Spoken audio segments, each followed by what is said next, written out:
présente au Palais du Roi de Rome une série qui s'appelle Dust, qui concerne les mutations des territoires le long de la frontière entre l'eau et le sol à Salt Lake City.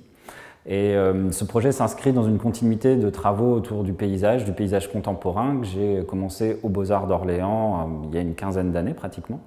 Et ce qui m'intéresse dans ces paysages, c'est la façon dont finalement l'homme les construit, les abandonne, les détruit, voilà, comment finalement on peut avoir une approche sociologique et anthropologique dans les paysages, c'est-à-dire comment ces lieux reflètent la façon dont la société évolue et comment à travers eux on peut voir une identité qui est en train de se construire.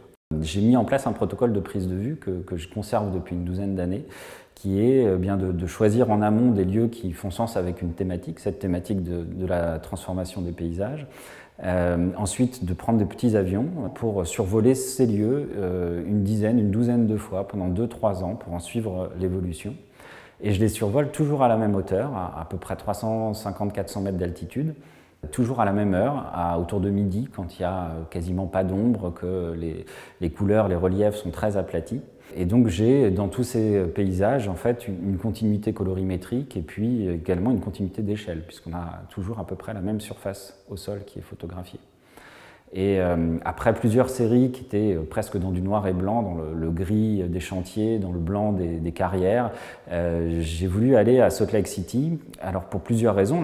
Une de ces raisons, c'était de pouvoir commencer à travailler sur la couleur, parce que les paysages là-bas sont très acidulés, sont extrêmement saturés avec les micro-organismes qui composent les photographies que vous pouvez voir là à l'exposition, qui sont des couleurs liées aux micro-organismes ou aux algues qui vivent dans les bassins de décantation des carrières et des exploitations minérales de Salt Lake. Et puis c'était également dans la continuité des travaux de Robert Smithson sur l'entropie. La première œuvre de land art a été installée sur les bords du lac de Salt Lake. Elle s'appelle la Spiral Jetty. Et c'est une œuvre qui, en fait, devait disparaître sous la montée des eaux du lac. Et donc, Smithson évoquait la façon dont le paysage évoluait à un temps très long, comment finalement l'entropie agissait sur la destruction lente du paysage. Et ce qui l'avait émerveillé quand il était venu dans les années 60 autour du lac de Salt Lake, c'était finalement à quel point ce lieu-là n'avait pas pu être maîtrisé par l'homme.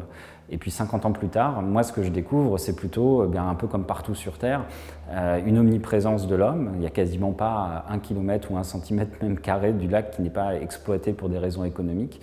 La technologie a eu raison finalement des conditions climatiques très dures, et aujourd'hui on a autour du lac une construction et une déconstruction constante du paysage avec des machines qui excavent le sol, qui viennent exploiter les différents minéraux, le potassium, le magnésium, le sodium, également le pétrole aussi, puisque la façon dont on accélère la sédimentation permet de fabriquer entre guillemets des hydrocarbures très rapidement en sous-sol.